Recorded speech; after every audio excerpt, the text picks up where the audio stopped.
Okay, everybody, today we're going to be talking to my very good friend, David Snyder, who is a pioneer in bringing NLP and hypnosis to really, a wider audience than most people have previously been exposed to, because he's leveraged a lot of experience from many different areas and put it all together, and has also been able to leverage that into a big online presence in addition to his live trainings.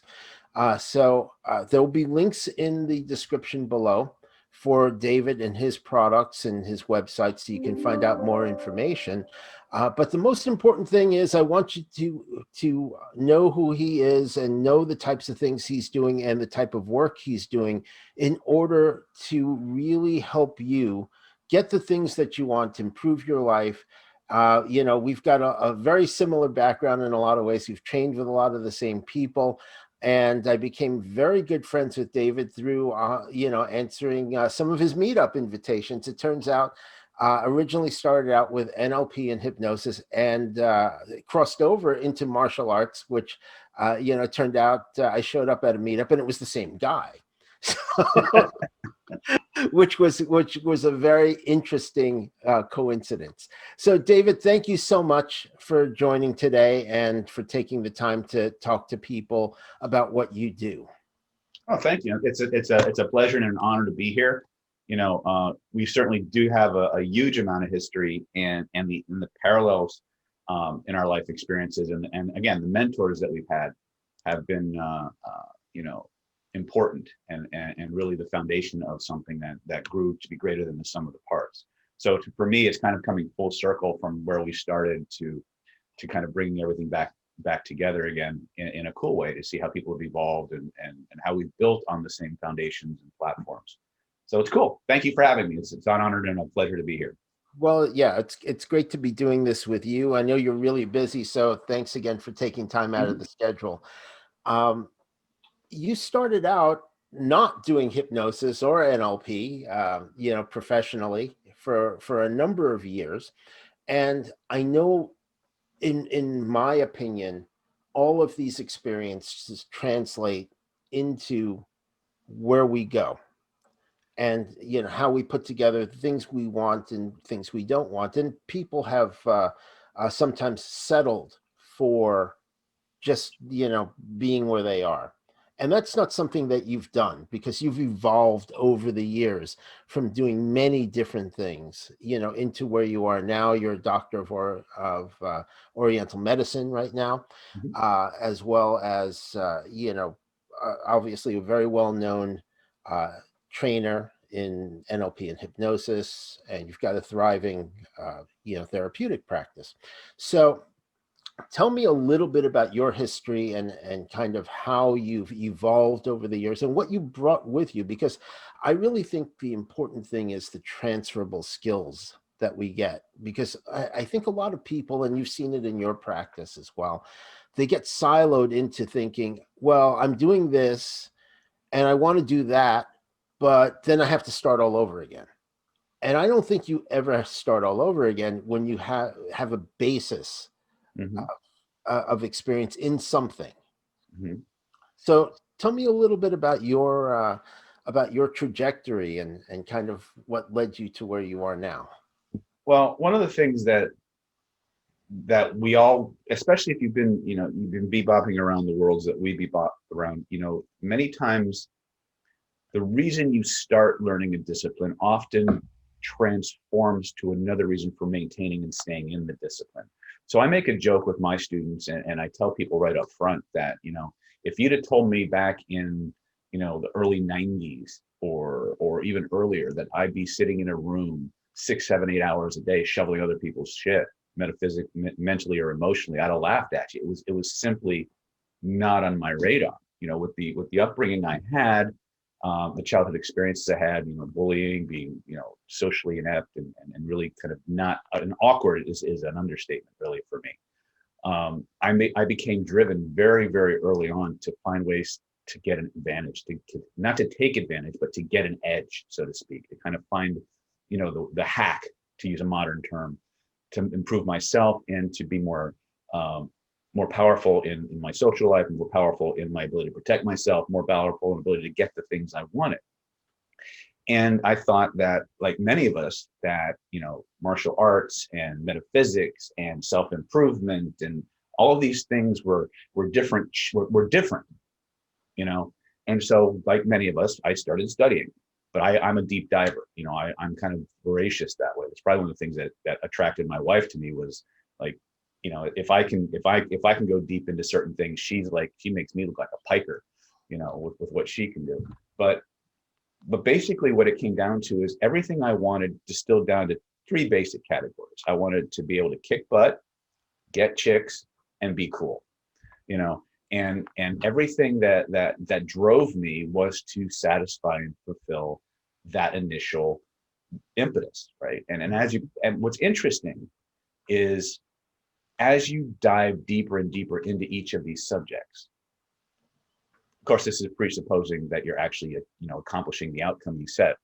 But as you delve deeper and deeper into these things, you start to find out that what you thought were these individual paths, they start to do this as you get deeper and deeper into them, until finally you're dealing with, like, the proverbial blind man and the elephant, where every discipline out there is talking about a different aspect of the same thing. And when you go deep enough into those areas, you find where they start to overlap. And to lapse into a little bit of NLP speak, there's these meta programs, and meta programs are ways of sorting data or prioritizing data. And the four basic ones come to sameness, difference, sameness with difference, or difference with sameness. And fortunately or unfortunately for me, my primary meta program, my way of looking at things, was I would look at everything and see what's the same first. So I didn't have to reinvent the wheel. And then I would look at what's different. And based on the differences, I would make extrapolations, think, okay, they're good at this because of this difference. Right. Right. And so that's kind of the genesis of everything. But what happens is, as you start to find ways to solve your problems, that opens up bandwidth for higher desires, higher evolved needs, and things like that. And so as I started to go through book after book and seminar after seminar and course after course, and I started being able to do these things for myself, martially or metaphysically or, psychologically or emotionally, I started meeting more and more people who had the same questions, the same problems that I had found the answers for. And I started to share those, not in a clinical setting per se, but just, hey, let's get together and do cool shit, and that was really the genesis of the David you see now. Is I made that decision to reach out, which was not something that in the first 33 years of my life I was ever willing to do. So I hope that kind of satisfies what you're asking me, but if not, ask more specific questions and I'm happy to extrapolate. Yeah, I mean, that's a great overview, on that. But you brought other experiences beforehand. You were in sales. You were Absolutely. You were in a lot of different things. Mm-hmm. Kind of tell me how that led you to hypnosis and NLP and things like that, because I know my journey was that, because I didn't want to dial for dollars. Exactly. Yeah. Well, to be honest, again, I never saw myself going into sales. I was lured by the potential money of it. But what happened with me is I actually got into hypnosis before I got into selling. It was interesting to me, but when I got into hypnosis to lose weight, because my first experience with hypnosis was my mom coming home from the medical doctor's office with this hypnosis tape that he had given her to help her lose weight. And the first time I heard hypnosis, what's that? Oh, it's this mind thing where you can get people to do things. Oh, really? You can get people to do stuff, And so I started a very intense journey on this whole idea of, how do I get people to do stuff, right? And for better or for worse, every book I picked up on hypnosis, everything I read about hypnosis says you couldn't get people to do stuff they didn't want to do.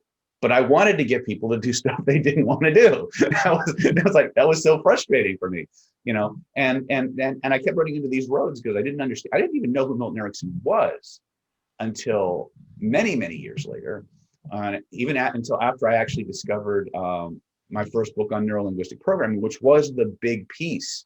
You know, prior to Unlimited Power coming out with Tony Robbins, I'd studied Maxwell Maltz, psycho-cybernetics, Dale Carnegie, you know, all the mainstream stuff, and that was good, but it wasn't deep enough. There was some meat there, but it was just enough to tease you. You know, Right. I knew there was more, and so NLP was what really started to transition me into, okay, this is how you get people to do stuff. And I was lucky, at about the same time I discovered Dale Carnegie and Tony Robbins and all these things. I was looking for a job, and I got the opportunity to interview for a company called Combined Insurance. Hmm. A lot of people probably have not heard of Combined Insurance. They're Aon Corporation now, but Sure. Aon Corporation, Combined Insurance, was founded by a guy named W. Clement Stone, who Hmm. was Napoleon Hill's benefactor. And so they basically sequestered me in a facility in Pennsylvania for 3 weeks, indoctrinating me into their sales training philosophy, their tactics, and there was a huge amount of this self-help built into it. And so I graduated at the top of my sales class.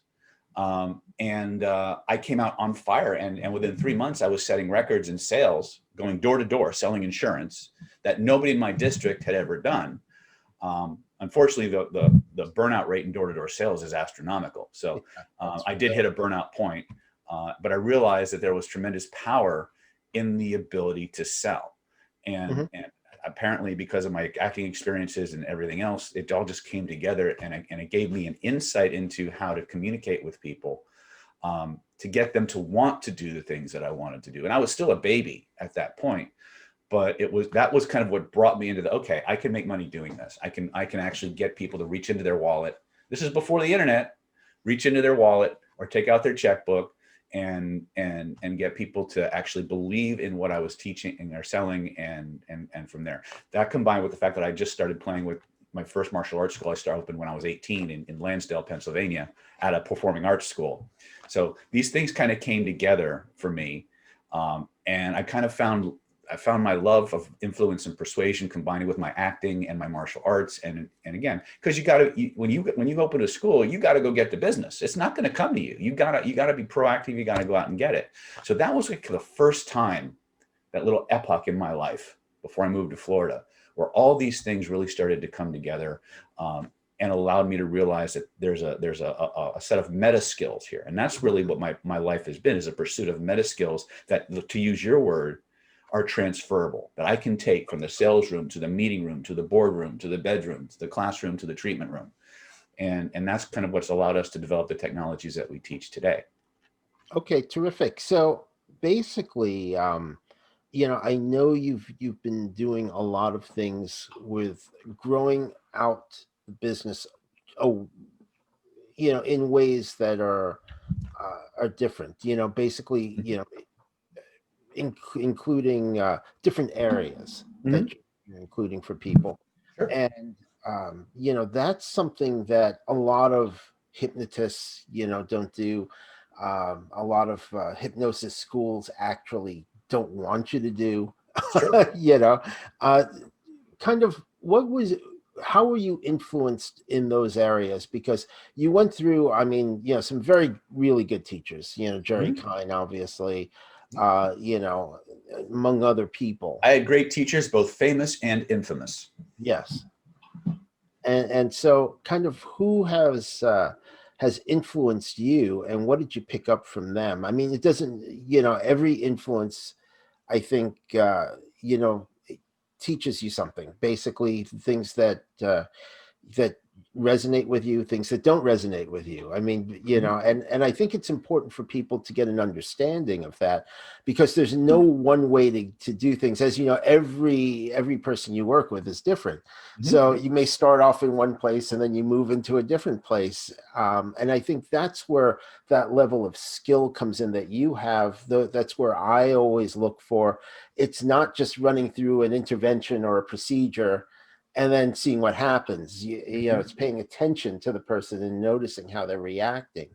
Mhm. And I think that is a distinction that people who are just learning They'll take one thing and they want to use it, say for example, anchoring or embedded commands or Mhm. things like that, and they expect it to just work, Yeah. like it's magic. It's like, oh well, I did an anchor and it didn't work. It's like, yeah, that's not how it works. It's like that's why it didn't work, because you don't Mhm. understand. And so I think, I think there have been a lot of mentors that you've had, and positive, and maybe things that you learned to stay away from. What Sure. have some of those things been, and what should people actually look for when they're looking for somebody to train with? Well, I think when you start looking for a trainer, you need somebody who's willing to demonstrate their skills right off the bat. Hmm. That was, if there's anything that separated our approach, and that one of the, in our hypnotherapy systems we call real world hypnosis, which is a take on my colleague in the seduction world, Swing Cat's real world seduction.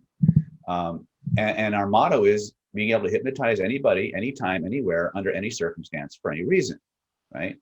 And the only way to do that is to actually throw you into situations that are do or die, to just get you off when you, to even not even put you on a script, but to get you doing these things in real time with the minimum amount of information.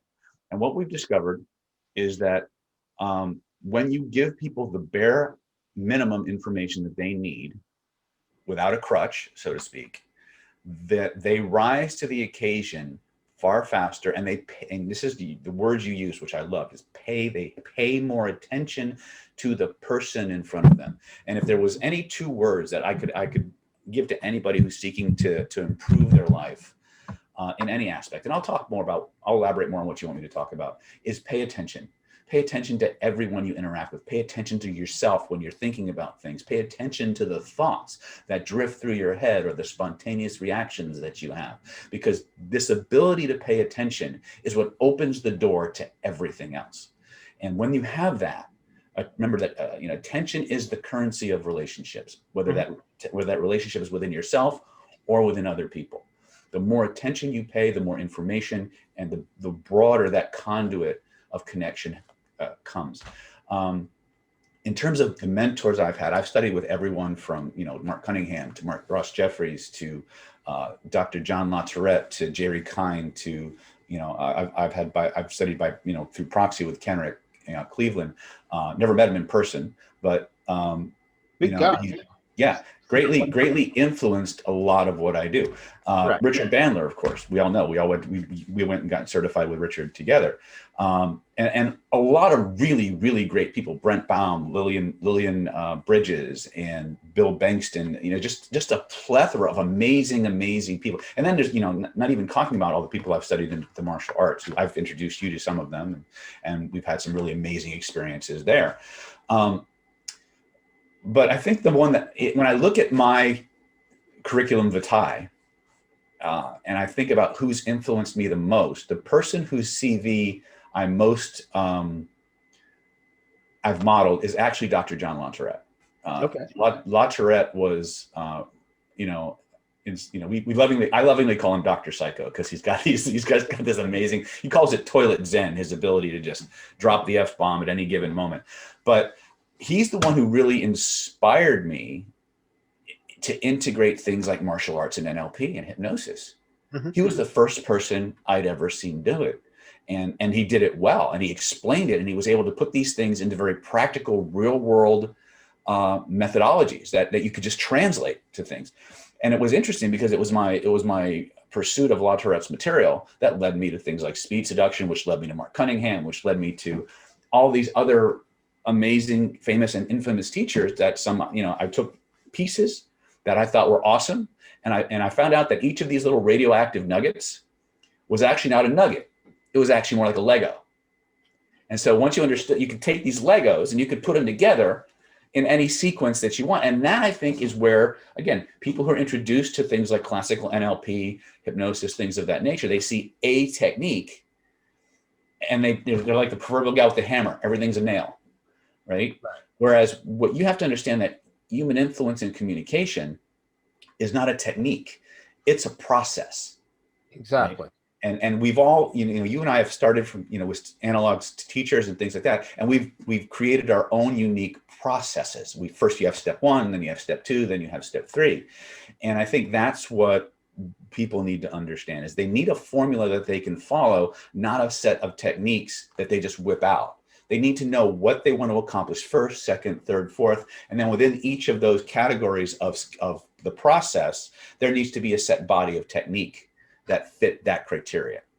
And I think once we get out of this whole idea of, like you said, an embedded command or an anchor, right? Because they're taking a technique, but they're not taking into consideration the context, the environment, and the sensitivities of the client, because they're not paying attention. Right. Exactly. They're really in their own heads. And I think that's one of the areas that I think in any interaction, Mm-hmm. It's getting out of your own head and paying attention, to your point, to the other person. Mm-hmm. And the other thing I think, and this is how I teach it, and I know you do teach it as well, is that there's a lot of modularity in all of this stuff. Yes. I mean, that's why all the pieces, like Legos, fit together in different ways, in different contexts. Mm-hmm. And so they're not discrete packages. They're all just building blocks and how you put it together. And everybody should strive to actually get those pieces, but then also be able to express them so it's authentic to them. That's how they're going to Absolutely. be most effective. Mm-hmm. And the thing, and one of the and again, this, the genesis of where you arrived and where I arrived are the same, but that's, and maybe you agree with me, maybe you don't, but in terms of the classical approaches to teaching these subjects, that is not generally how they're taught. They're taught in a very, this is the technique, this is a technique, this is a technique, this is a technique, this is a technique, this is a technique, and there's no progression, there's no continuum. And the students themselves are left to try, well, figure it out on your own. And sometimes they do, most of the time they don't, or they wind up just blindly copying their instructor and try to be their instructor. And while there's a lot to be said for the ability to model excellence, you have to take that model and you have to customize it and you have to field test it based on your own ability to express those skills, which again, I think you're absolutely right, especially in the field testing part. And that's what I really appreciated about your approach when you're doing a training, mm-hmm. is that you have people doing things over and over and over again so they get the confidence in it. I think in a lot of trainings, people kind of go in and then they leave, but they don't get any reps in. That's true. That's so they kind of, or the ones that they get, it's already primed in the mm-hmm. seminar, right? Mm-hmm. So everybody's cooperative in the seminar. Then they go out and then they're afraid to actually do it, because I think the mindset is, okay, what if it doesn't work? Right. So then they don't actually end up putting those pieces together because they don't get the experience. Yeah, because they're afraid, yeah. And one of the things is, again, there's been again, I don't want to sound elitist or arrogant or egotistical. God knows I am, but that's not the issue. It's that there's a lot of problems with the way these things are trained and presented to people. Right. And I've always been critical of a lot of the ways that classical techniques like Ericksonian and things and NLP are taught. And people can agree or disagree. That's fine. Judge the methodology by the results it produces. Right. And that we've always been very pragmatic in that respect. In other words, we don't waste our time on low percentage technique. And one of the things that we discovered, and if more trainers did this one thing, just this one thing, I think you would see a quantum leap in the aggregate skill level of people emerging from even a basic practitioner's training or whatever. And that is triple the amount of repetitions. In other words, we call it the rule of 3. For every technique you're shown, you must do it at least 3 times as the subject and 3 times as the operator. And what we've discovered is 3 is the magic number for neurological acquisition. In other words, if the average, if you go to a seminar, the basic formula is you get lectured, instructor calls up, after he talks about the technique, he does a demonstration, you break up into groups, you do it once as the subject, once as the operator, you're back to lecture, wash, rinse, repeat. And you think you've got it. Well, you don't have it. You don't have it beyond short-term memory. You don't have it beyond the RAM. Right. But when you force people to do it 3 times on the receiving end, 3 times as the operator with different people, you start to break down the barriers to implementation out in the real world because they become functional. It's not pretty, but it works. They can do it. And Right. that's the big thing is you have to break down these barriers to implementation. And one of those is through increasing the reps and giving people the as few crutches as humanly possible. You give them enough information to do the process, and then you turn them loose, Mm-hmm. right? And you just real world them in as many different ways as you can. Right. Well, it's really funny because I was with you when you were starting up NLP Power, which, by the way, NLP Power is, I think it's the largest meetup group Yes. for NLP and hypnosis, which is really saying something. And it is Actually, just correct you. There is I believe it or not, I will say this: we are the largest hypnosis and NLP practice group in the Northern Hemisphere. There is actually a bigger group than mine in Australia. In Australia, okay, In Australia. okay, but you'll take over that soon. I'll take that eventually. Yeah. But and back in San Diego, one of the things that actually attracted me to want to stick around with it, because it was very humble circumstances at the beginning. Oh my God! Yes. Oh my God! It was so ghetto. It was in a fairly ghetto area of San Diego, which it's hard to believe that there are some. But it was in the lobby of an office building, which was very interesting. But one of the things that really that I appreciated about what you were talking about was how you gave credit to the people that you learned from. Absolutely. And that's something that I really don't it doesn't resonate to me. You see all these people, they're self-proclaimed master trainers, and they don't want to say who they learned from. So I'm always leery about that. And it doesn't mean that you can't learn from other things, but I think credit where credit's due. And so we became friends, through that. And it turns out, obviously, we had trained with people like Henrik for many years, not together per se, right. But we moved in the same circles. Yeah, we moved in the same circles. We just didn't know each other because I was coming from the East Coast and you were on the West Coast.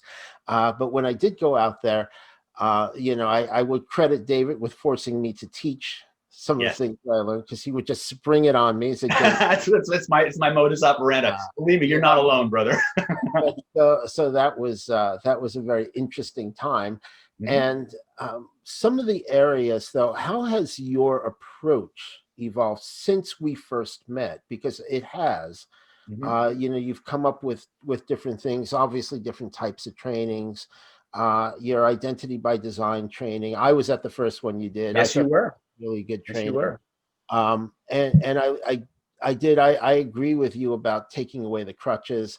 I've been known in your class to walk by and take a person's notes while they were doing it, so they, aren't looking back at the notes. They don't need to. Our handlers do that now. They're modeling you. When they see somebody that's over relying on notes, they'll literally walk up and close the notebook.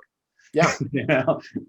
It's like, this stuff, just keep going. It's in you. You got to trust it, and I think that was one of the big things for me, is while there's a lot of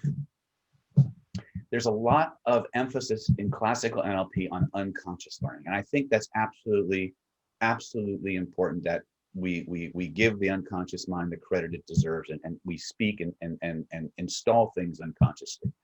But one of the things I learned very, very early on was that and this was through one of our similar mentors, is the only way the conscious mind can consciously recall something is if you have a recall pathway, is if it goes through the conscious mind, the aperture of the conscious mind.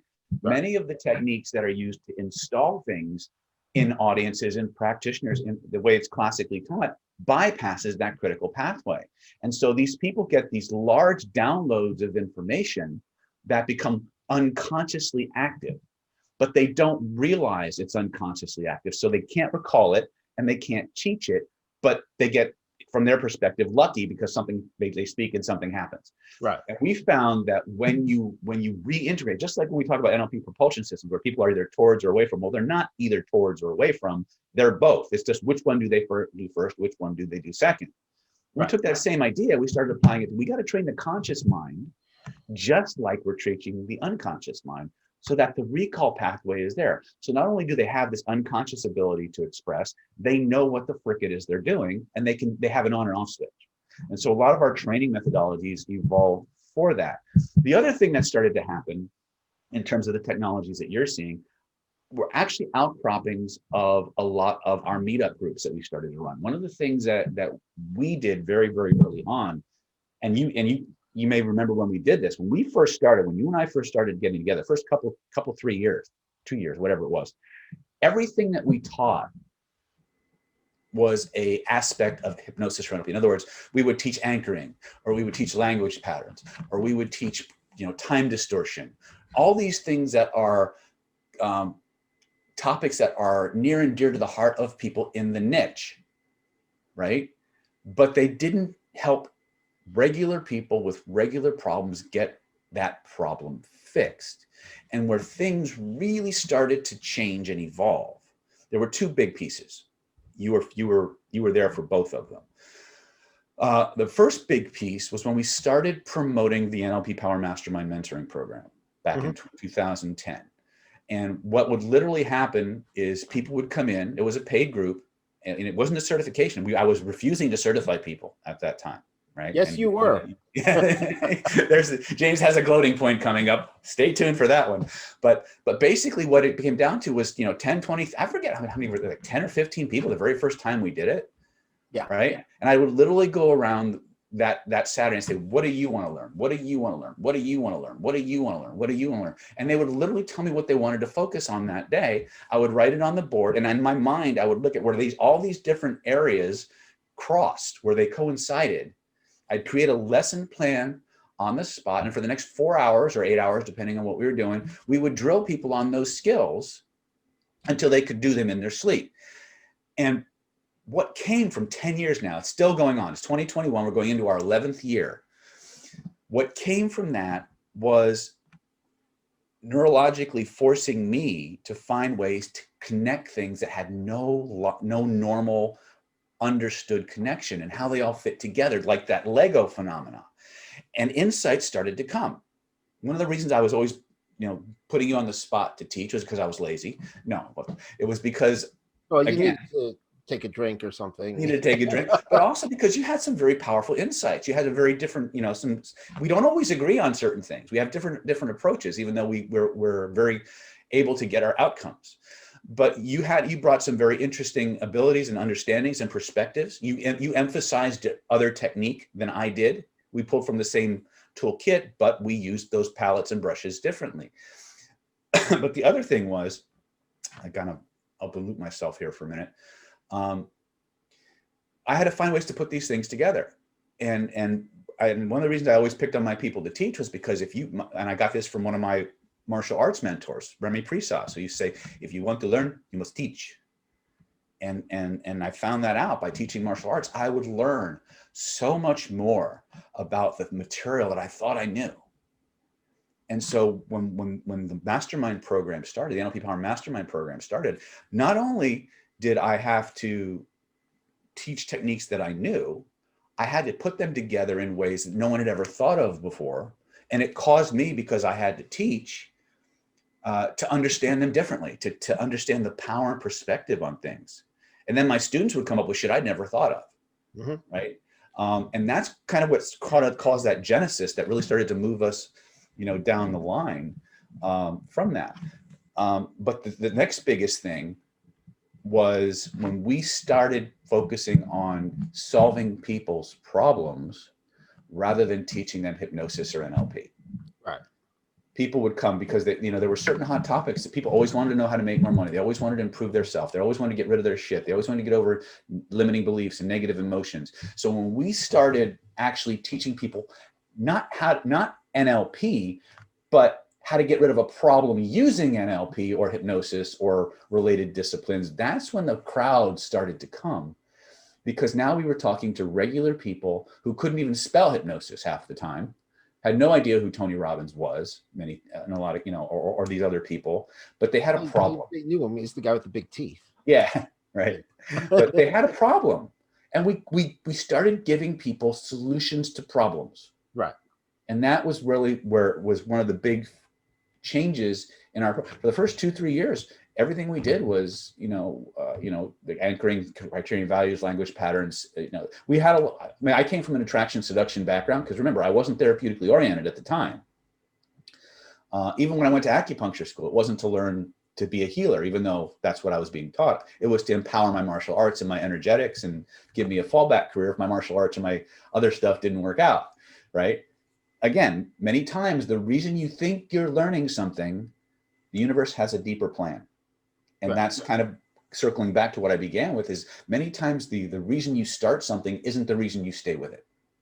Yeah. And one of the interesting things, I came from the influence and persuasion side, in business, and using it in high level business. The reason why I was out in San Diego, I recruited to a major biotech to lead the executive search with them. And, I had been doing these skills and using them in, in retained search. The interesting thing is that, you didn't certify people, and I didn't want to get certified because I didn't care, because I was just using it to make money. And then we're sitting there in, this area where people who claim to really know their stuff were claiming to be master trainers and all that. I told you, you have to certify people because, that's kind of, people want to be legitimized. Yeah. And then I started getting my certifications because I got pissed off at these people. It happens. So, obviously, went through the whole thing, with all the different certifications, but I think one of the interesting things, and I'm kind of doing some exercises around this outside of NLP and hypnosis with some other self-development stuff. You made a really interesting point in, you had a group the other night. I dropped in. It was a really good group, so happy to be involved in that and to hear what you had to say. But about really kind of searching out the right type of training for when you need it, and really sometimes having to dig deep. And this is not a not inexpensive thing. No, it is not. But it is. It really is going back, and part of this is, having the certifications. The certifications are not so much to brag about or to to show, look, I got a piece of paper, because that doesn't mean anything. They're great reminders of the journey. Absolutely. That you're on. And, I know you've got numerous. I've got a stack of them. I don't even put them up anymore, but in San Diego, I did have them up, and that was the reason why I had them up. So I think that is very useful for your students to have that certificate. Everybody wants a certificate. And again, I got to credit, I'll say it. James C2 is the reason I certify people today. He would say to me, he would literally almost drag me by the ear, metaphysics, say, listen, motherfucker, these guys are all coming to you to get these skills, and they're going to other people who are certifying them and saying they taught them. Yeah. Right.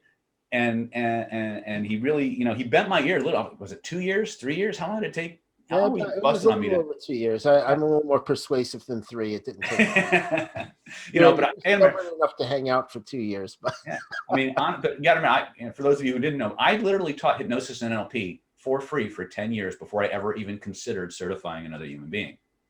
And a lot of it was because, in my sleepwalker days when I was running the groups in LA, which was the world's largest free hypnosis and NLP practice group, we had chapters all over the world in like 13 of the 50 states, 5 countries, and it was the whole idea behind it was just a bunch of people getting together to get better on hypnosis, NLP, related disciplines, but it was very application, real world oriented. People were coming in because they had a challenge that they wanted to fix. And so we would do it, and we would just roll up our sleeves and do the drills and get the skills. But one of the things that happened as we got more and more popular was every hypnosis and NLP training organization in the country wanted to fish in our pond. They wanted to use our group as a tool to recruit. And so one of the things that would happen is people would try to, to pimp to us, or they would come in saying, I have this certification. I have this certification. We'd say, awesome, show us something. And then the excuses would roll out. Right.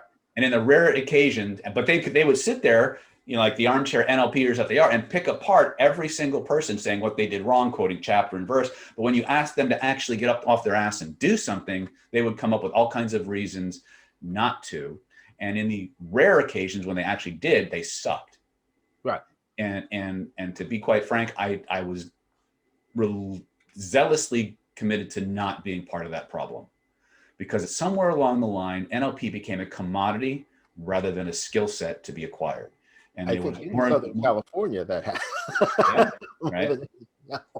Well, again, and you still see that today. To become I do certify people as instructors, but it takes an act of God to become certified through our organization, because one of the things we absolutely demand, if you're going to be an instructor or enter our instructor training program, you got to be seeing clients. Mm-hmm. You have to have an active, successful client base, and a minimum number of successful client sessions. Because if you're not getting change out in the real world, you got no business standing up in front of a room full of people telling them what the fuck to do. Right. That's my personal bias. Many people do not feel that way, but there's a lot of people out there who literally go from, like, using NLP as an example, or even hypnosis. They'll do a week full class, becoming a hypnotist, or a weekend class in hypnotist. They'll take a 5-day hypnosis weekend trainer. Weekend classes, yes. And they'll come out and they'll hang up their shingle, never having seen a fucking client. That's right. Right. And, in some ways that Wild West energy is good for the discipline, and in a lot of ways it's really bad. So one of the things, going back to finding a hypnosis trainer, is a reputation is always good, but you got to look at the results they produce, and specifically not just them. You have to look at the results their students produce. Right. Right. Are there students out there making money? Are there students out there making change? Can they get change? Right. That takes a little bit of legwork. Right. But it's ultimately, you're going to, and I'm going to put this right up front, whether you take my class, you take James' classes, or anybody else's classes, if you're committed to becoming the best version of yourself and really mastering these skills, you're going to invest a lot of money, and you're going to shovel a lot of shit to find those radioactive gold nuggets. But as you find them, provided you have a framework to organize them, they become your magic go-to buttons. And that's ultimately what every good persuader I know, every good therapist I know, they have a formula that they follow. Not necessarily the same set of techniques, but they have a formula or an algorithm that they embrace, that they've developed, that works for them. Mm-hmm. Right. And the best way to begin to develop that is to model somebody else's and then modify it for you. Right. Right. I agree with you on that, especially, again, there's a lot of stuff out there, yes, as we know. And unfortunately, there's, the people are trying to sell it as a commodity. Mm-hmm. When I think, if you think of it as a life skill, what life skills do you want to have? Amen. Then, whether it's for your own use or for whether you're going to use it with other people, or, your own, not everybody wants to. For the longest time, I didn't want to talk to people about their problems. I ended up doing it. But people are successful from working with me, but that's not what I really set out to do. And that's okay. There's nothing wrong with, it's one of the things that people, and again, I don't want to interrupt you, but speaking to your point, over half the people who come to any of our trainings, all right, and this is the half that's honest, they don't want to work with clients. They want to fix their own shit. Yeah. 80% of the people that come to my influence classes, they want to make more money. They want to do better in business, but they also want to get laid more. Yeah. Right. But that's not something you can lead with. So, but whatever, we don't vilify any application, because this is the path you came here to do. And as you satisfy those needs and those innate desires, like you're an influence bug. I get that. You were a business oriented, sales, influence, persuasion guy from the time I met you. And that was one of the reasons that I loved having you in the in our little community so much, was because while I had influence and persuasion from sales and marketing and things like that, I came at it from a relationship side of things, and it was transitioning into the therapeutic applications, mostly being drugged, kicking and screaming. But you came in with a lot of hardcore business experience that I, at that time in my life, I simply didn't have. You know, 2005 was really the genesis for me when I started transitioning into internet marketing and learning those skills and how everything I'd learned in the seduction world and the influence world applied to that. But you came in with a hardcore corporate experience. And I found that, first of all, educational and enlightening for me. And it really kind of balanced and brought things, you know, a perspective that I didn't have that I much needed. And I was able to build on that. And so I'm always grateful that you kind of wandered into our pond, so to speak, you know. Well, it was kind of interesting because I didn't know about Meetup, and then I heard about Meetup, so I figured I'd put it in, see if there's anybody else, you know, doing that. And it turned out that you were, and you know, a couple of other people, not necessarily as advanced, shall we say, Right. and other people were using it basically to try to sell programs. Yeah, that was a big, that was one of the big things that separated our group from pretty much everybody else. They were Oh, using Meetup as a big marketing tool. battle over that. Oh yeah. There's a couple of trainers who can't train in San Diego because they I don't draw first blood, but I do draw the last. Yeah. Right. And There was but some yeah, big but battles we over gave that. people people were hungry. And we were, and this is a big thing. We gave people better stuff for free than other people were charging for. That is And true. that's still true today. Yeah. That's been our commitment, because why? Do you buy a car without test driving it? Yes. Right. And I think that's the big one. Is Yeah. the client, is the person you want to, are they willing to demonstrate their skills?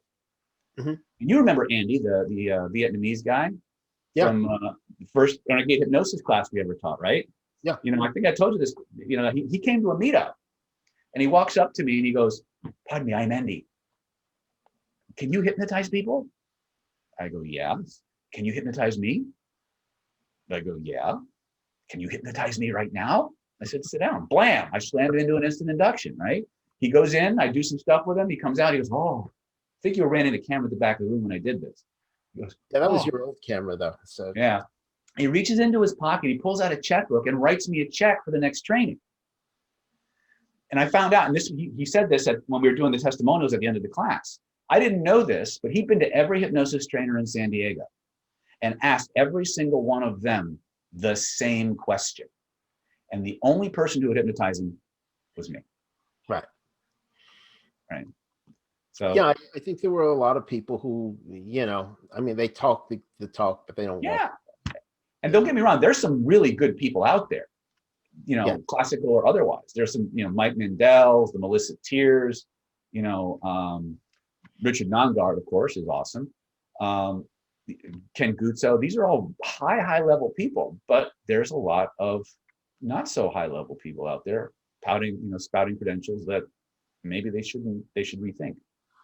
Well, credentials are one thing, and you know, again, putting it into practice is another. You know, so I mean, we've both always been very application oriented. Very much so. And I think that's what separates our approach is we're always focused on an application and then field testing the theory in a real world setting and then modifying to make it work in that setting. And then what comes out of that is a more refined technique, you know, and you know this, but a lot of the therapeutic technique and sales technique that I teach was honed in the seduction and attraction world, because there's very few more hostile environments than an LA pickup bar, right? Yeah. But if you work in things like hostage negotiation or a seduction, you know, a seduction scenario, you can translate those skills very, very readily to any social interaction. Because my belief, and I haven't been proven wrong yet, is that the dating or mating archetype or dynamic is the archetype for most social dynamic relationships. And so you can graft many of these processes over into business applications, sales applications, like when Chris Stombaugh and his crew took 3 magic questions and started using them on juries, right? To make juries fall in love with them. Or can you say that? Do I have to edit that piece out? I don't know if I can. Well, I've said it in enough public formats. Chris is one of the people that we brag about him. We can't show his picture because of, you know, he's a personal injury attorney, but he's easily someone who's taken the technology that you were present when we taught him to, Oh, sure. Yeah. and has just blown the doors off of this stuff. Every now and then he comes back with something he discovered about state control and rapport and 3 magic questions that just blows my doors off. But he's someone who's literally just field tested this stuff in some of the harshest persuasion environments out there. Most of us are very, very focused on win-win types of scenarios. Our criterion values process that we've grafted from NLP or adapted from NLP is about creating a win-win for everybody. But Chris has to work in win-lose environments. He has to work in a very adversarial, you get this, or you either win or you don't. Right. And the technologies have proven themselves in an ethical way. And it's important to stress that, in an ethical way. Their worth in those arenas. And so we can know when we take something that's been honed in the courtroom or in the hostage negotiation or interrogation, and we bring it into these more forgiving environments, we have a much more powerful, much more refined tool than the theoretical people. And so I think application has always been our focus. Yeah, I mean, the funny thing is I remember the first time I actually, used criteria and values. I actually got out and did it. I called up president of a company. Right. I was literally shaking when I was dialing the phone because, right, this is something really new. I didn't know if it would work. What happens if, he calls me on it, right? I couldn't even sit down. I was nervous. I was standing up talking to him. I ended up talking to him for 45 minutes. I couldn't get him off the phone. How about that? And it just kind of turns out that sometimes presidents of companies have a lot of time on their hands, but it does. If these are life skills that people can use in every situation. The interesting thing is, my approach actually when I'm working with my coaching clients and things like that is basically an influence and persuasion model. It's like, okay, not this.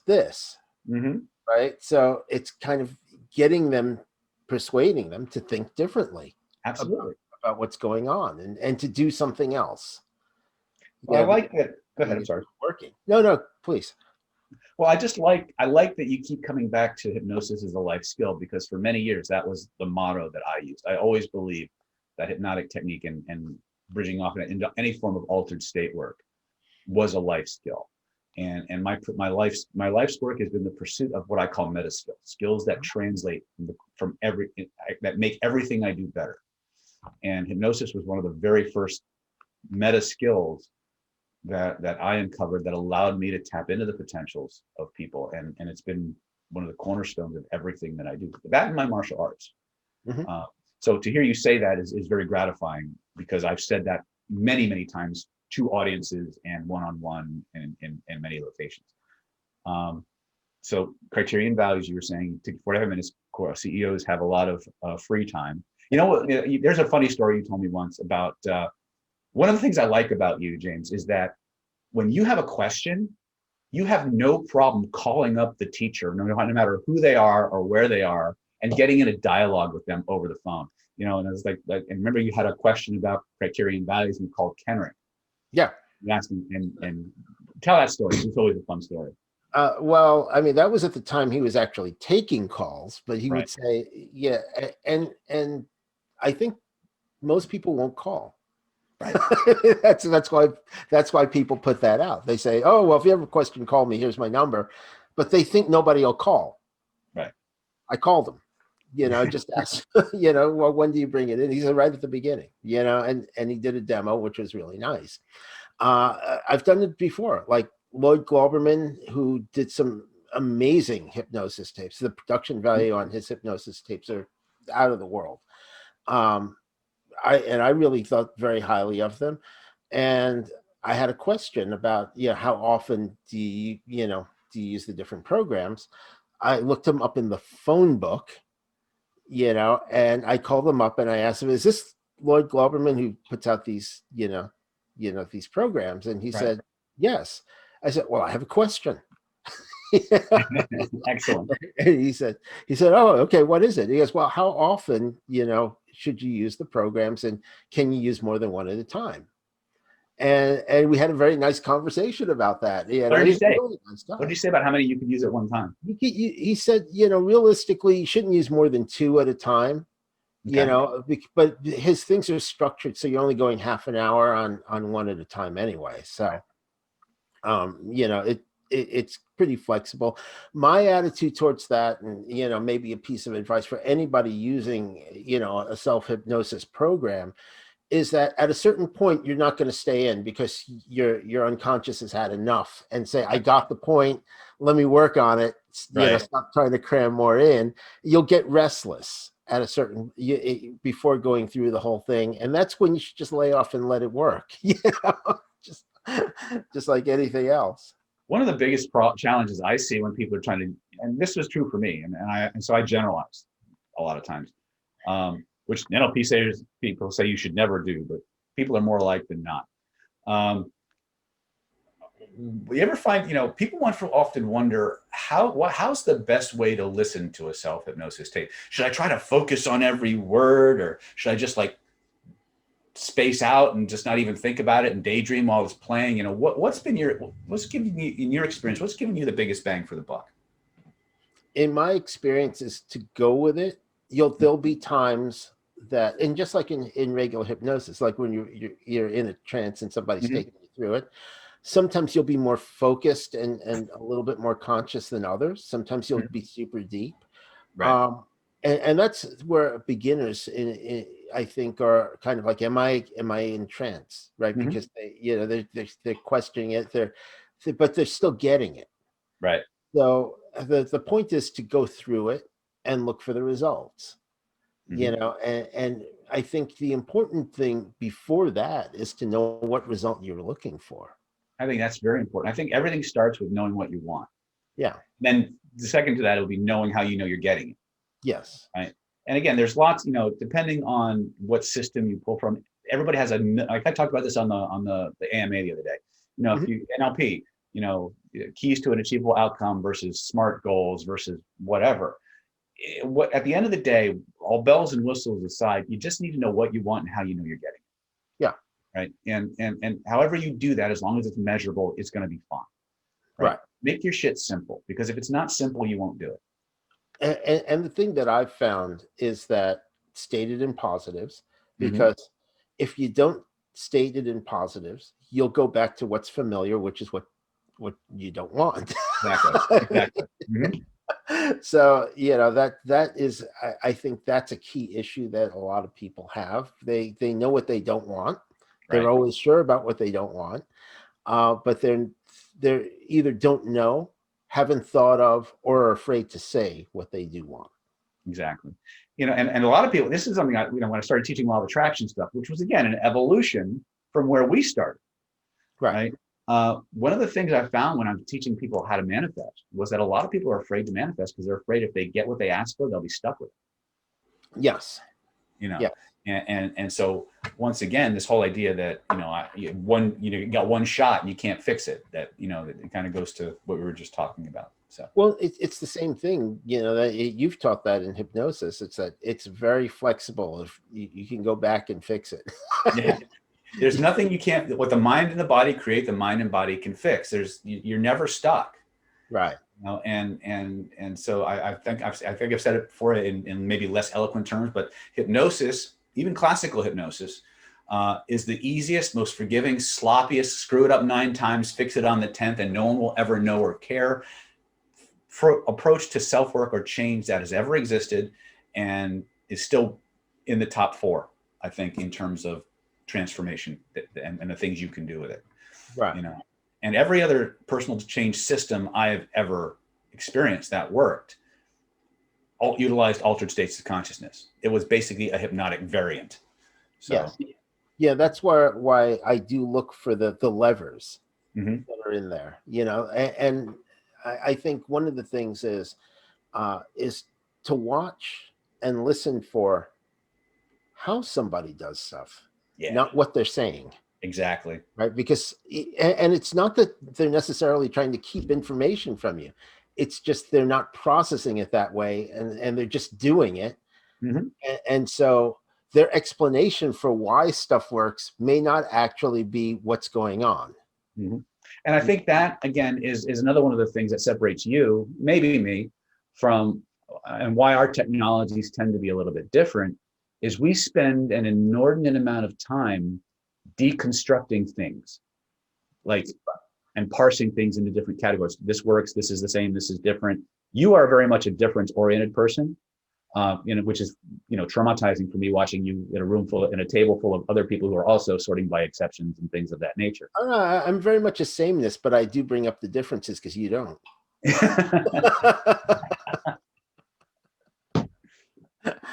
Those of you who are watching the video, pay attention to what just happened. No, I do go to sameness first because I don't want to have to reinvent the wheel. Right. It was the same thing in martial arts as well. Mm-hmm. That's why, when people ask me, oh, well, how do you tell a good martial arts teacher? I said, look where he puts his feet. Mm-hmm. Look at his footwork. Yeah, footwork's everything. I'll never forget, that day, so many years ago, back in the 90s, I walked into a seminar with Remy Prisas, and I realized it was all in his feet. Everything he was doing was all the footwork he was doing. Right. And he was hanging outside of his class the other day, and I walked up with my friend at the time, John Ralston, and I says, "It's all in your footwork." He goes, "David, you're on the way." And I'll never forget that. And one of the things that really does separate the really great people is how, from martial arts perspective, is the footwork, the way they move, the way they get to where they're going, the angles they come in on. And it has nothing to do with how hard you punch or how, how pretty your technique is, but it's the positioning cycle. And we can translate that same idea to influence. Right. The power comes in how you position. That's right. Or as we say, framing. Yep. So, David, what's next? Where do you see the new year taking you? Obviously, this past year has been a lot of adjustment, but you've been able to do that successfully. So, where do you see the new year taking you, and the types of programs you're doing, and the evolution of what you're teaching? Well, I think how we're using technology because of COVID and everything else has forced us to become even more dependent on virtual connections. So, and that has forced the technology itself to evolve to handle the demand and to become more versatile. But even though the technology has changed and has evolved, human beings haven't. And so many of, and that's what's beautiful about the technologies that we utilize in terms of people technologies, is that it's still the same human nervous system. They still have the same feelings, emotions, desires, criteria, values, things of that nature. And so everything that we have already developed, and when I say we, I mean you, me, and our peers, has even more importance and more value today because of that reliance on virtual communication. So that hasn't changed. So those courses that allow people to gain a foothold in our world, we're going to continue to promote those. And we're going to continue to give people the ability to get into those funnels and learn how to develop these edge-giving skills, these empowering skills that allow you to influence people anytime, anywhere, from the boardroom to the classroom to the bedroom. But we're going to build on those things because, like we discovered when we started bringing our technologies to actually solving the problems people have, there are certain parallels that people have. So we have our influence and communication silos. We have our training silos for people who want to be coaches and therapists and entrepreneurs and marketers and things of that nature. But we've also bridged into other forms of nonverbal communication, face reading and hidden laws of attraction and manifestation. Each of these are discrete channels of learning that interconnect with others. So regardless of what your goal is, we have a funnel to get you there. And that's kind of something that we talked about earlier. If people go back and watch the video, you talked about calling people up, right? Well, you had a question. One of the things that we started doing it back when we launched NLPPower, and we still do it today, is that we always tell people that before you buy any of our programs or you enroll in any of our trainings, call us first. Because if you've ever come to the NLPPower website, we have a ridiculous amount of courses and products, and we're constantly researching, refining, and adding newer innovations, streamlining, and adding new things that people to flesh out a person's ability to get their life. And if you try to just sort through that, you're going to get lost in the sauce. But if you pick up the phone or send us an email and call us and tell us what it is you want to accomplish, we will give you the minimum shortest distance between where you are and where you want to be. The minimum number of courses or videos to take based on your, the resources you have and what you want to accomplish. Right. And that's a tradition that we've had since 2010, when we started launching products and things of that. Actually, we didn't start launching products until like 2012. But what was interesting was that for many years, I was a solopreneur. I was the web guy, the email guy. And so people would call me and they'd been binge watching us on YouTube, and I'd answer the phone, and the first thing to hear is, "Oh my God, it's you." And for years, really up until like 2 years ago, I answered every single phone call that came, and I would spend hours on the phone with people, helping them to drill down what they wanted to accomplish and where they needed to go based on the resources that they had. Now, fortunately, I have really good people now, my handlers, people like you who've been around Planet David for however long. And I'll say, if you can't get to me, talk to these people. They'll teach you what they know and where and give you recommendations. So that is still something that we have. You can call us up, you can email us, tell us what you want to accomplish, and we will say, okay, free stuff, go to these videos on YouTube. Lower level content, go to this. Advanced trainings, go to this, or live trainings, go to this. And our emphasis has always been on live trainings, even though we have a lot of video courses out there. Right. So what you're going to see from us is, again, we're not going to stop doing live trainings, even though the pandemic has really killed a lot of people, because we're committed to being a live training provider.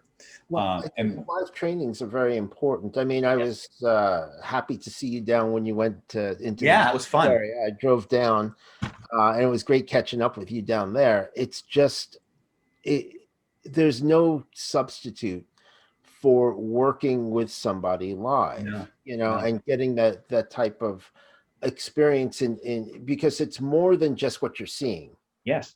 When you're working with the other person, you just get a feeling sometimes that the person needs to go in a different direction, and you just flow with it. It's like trying to learn a martial art online.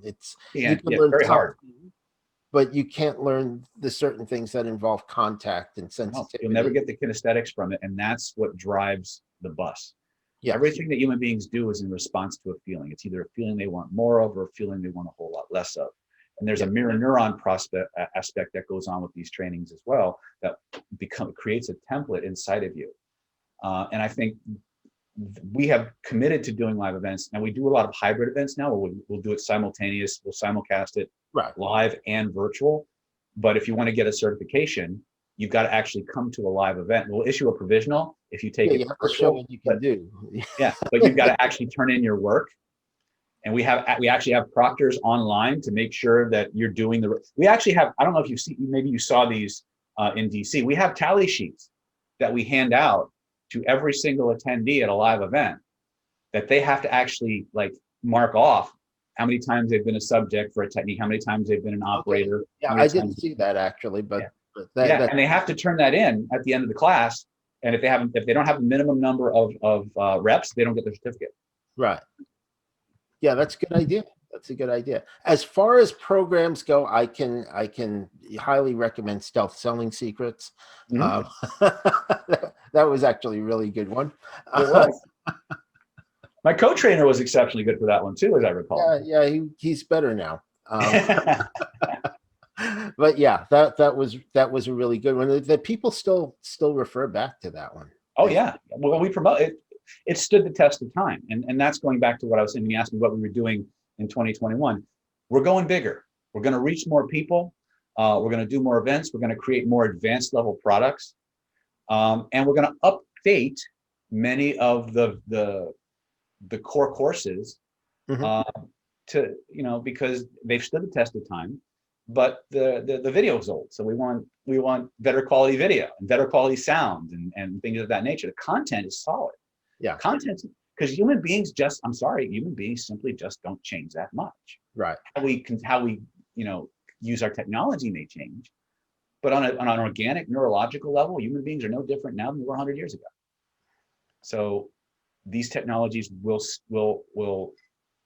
serve you well, right? Well, we want to go bigger. We want to go, we want to create more opportunities for people to get access to these informations and more good trainers out there, So I'm excited about our face reading stuff. Our hidden laws of attraction stuff is really good.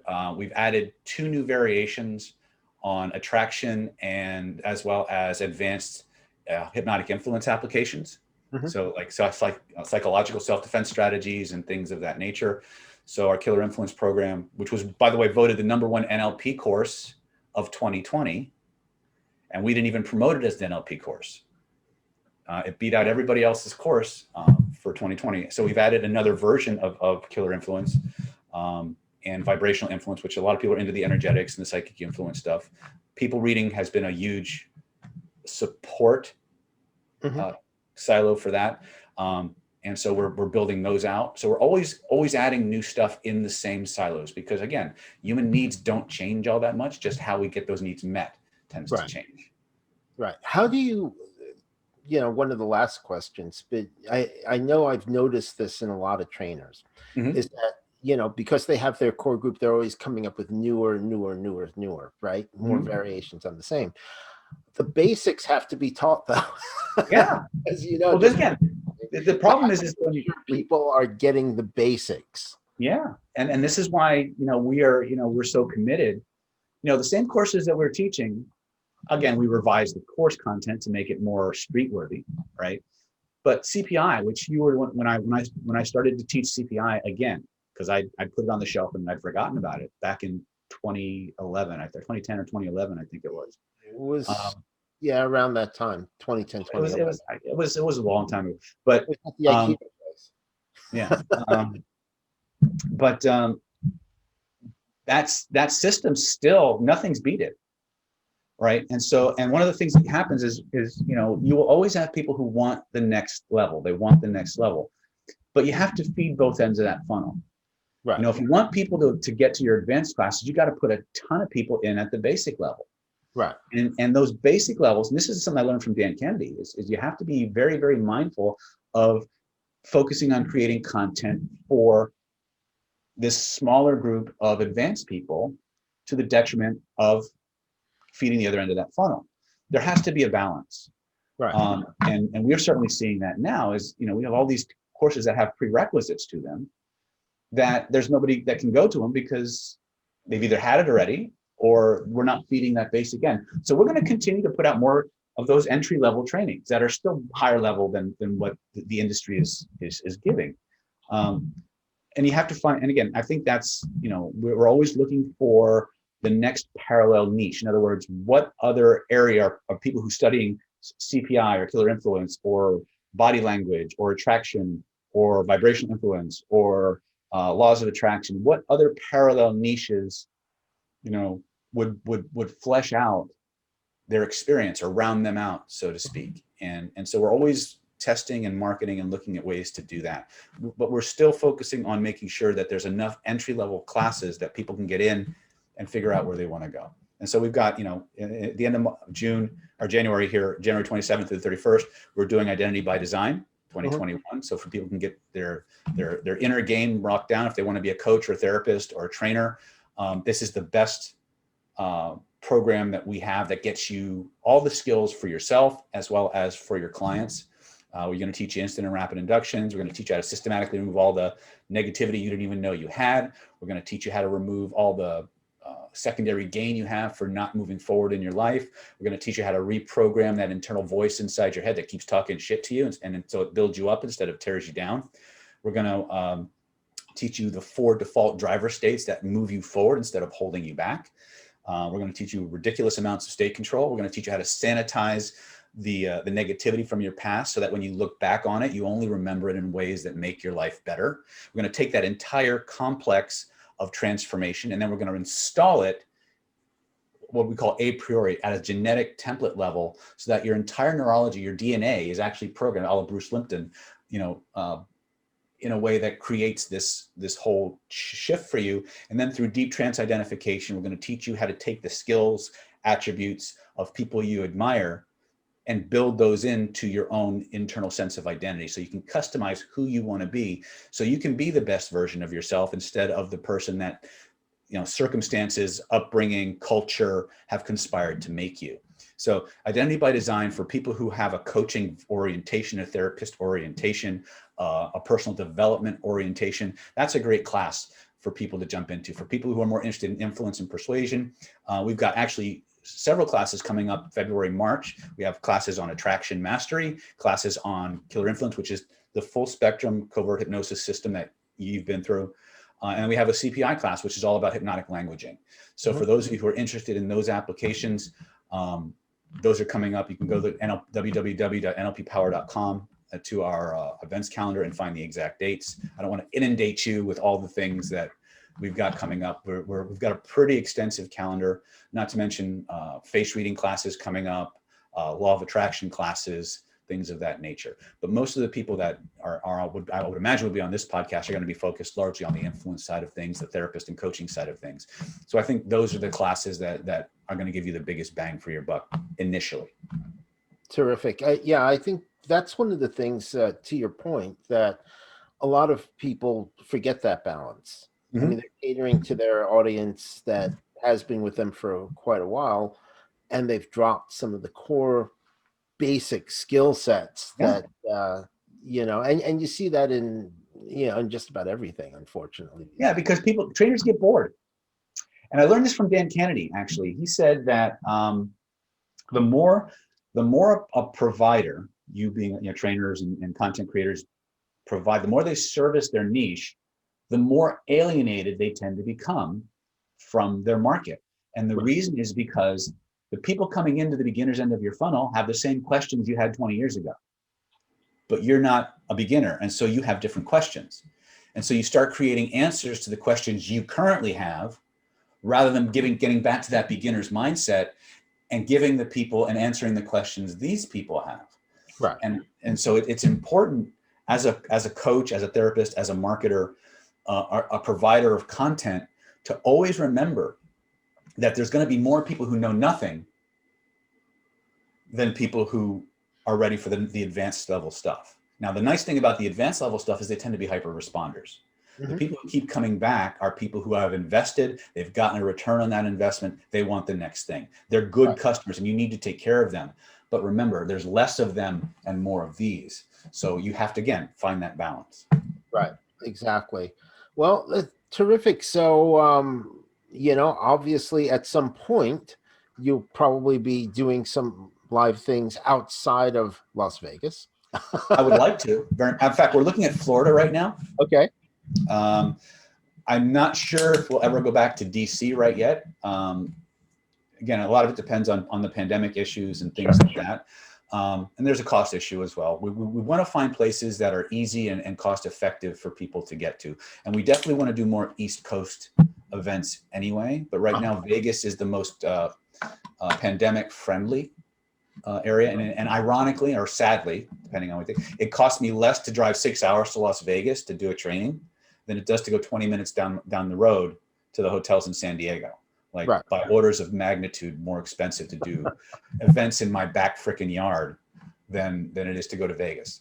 So we're about half full now for the Identity by Design training in Las Vegas, and we got a whole bunch more planned out there. And hopefully we can find a stable venue in Florida that will allow us to go and do events. And you know, we've talked about maybe doing New York or Pennsylvania, but I'm not sure. You know, it's all in the talk stages. Plus, I'm still committed to Mike Mandel to go to Toronto and do a training up there because we had to cancel it because of the pandemic. Yeah, we don't normally cancel events, by the way. In fact, we didn't cancel it. We just we didn't cancel the event. We just moved the venue. Yeah, well, it's just not up to you. You know, in a lot of cases, like California. Yeah, it's not up to you. Yeah, even our wonderful people down under in Australia, they've been waiting patiently for almost 2 years for us to get back down there. Yeah, you know, exactly. Yeah, well, they're gonna have to wait a little while because of the travel restrictions. So we right now Vegas is our nexus, and then once things starting to ease up a little bit, we'll we'll probably do at least 1 or 2 events here in San Diego. But I would still like to have, dividing the country up into East Coast, Middle America, and West Coast, I think would be optimal in terms of getting people to come to live events and things of that nature. Terrific. So, David, I want to thank you so much for taking the time. It's great to catch up with you. Obviously, old friends, and hopefully, trip down memory lane. Hopefully, I'll see you more often. Yeah. I'm going to come back on the East Coast, but or I can get out to California, but have to land before 10 p.m. since there's a curfew. It's probably easier for me to come out there than for you to come out here. Well, yeah, it probably is, and but we'll get together again, and definitely want to keep in closer touch with you going forward. Keep up, and if there's anything I can do for you, obviously, I'm here for you. So I really appreciate this, and we'll get this out since you want to fill up Identity by Design. It's well worth doing. It's a terrific course. I was there when David came up with it. It's evolved since then, but for people who want to really kind of clear out and really set themselves up for the new year, I think it's well worth doing, even if you have to do it. You're going to simulcast it, right, David? Yes. For people who are limited geographically because of the COVID restrictions, you can do you can actually do it virtually. Yeah. Not show your work, but yeah. Yeah, if you can't travel and you want to get these skill sets, it's a great time to do it anyway. Beginning of the year is always a good time to set yourself right for the new year. Yeah. So that means I have to get this video out sooner. Well, just as an aside, because I know the people you tend to you serve, the Identity by Design silo was actually designed originally as an inner game system for aspiring pickup artists. So for anybody who is doing any kind of coaching or influence applications, the self-work, the alchemical processes in Identity by Design are actually designed for people who are exerting influence. And we discovered that the level of change that people got from it went well beyond that. And so we just made it a therapeutic system as well. So, and James was there. He remembers when it was called Attractivation. Yes. I remember. Yeah. It was a really good course, and it's evolved since then. So Absolutely. I think people at least check it out. There'll be links in the description. And again, David, thanks so much, and I will see you soon. Great to reconnect. Take care, brother. Okay, you too.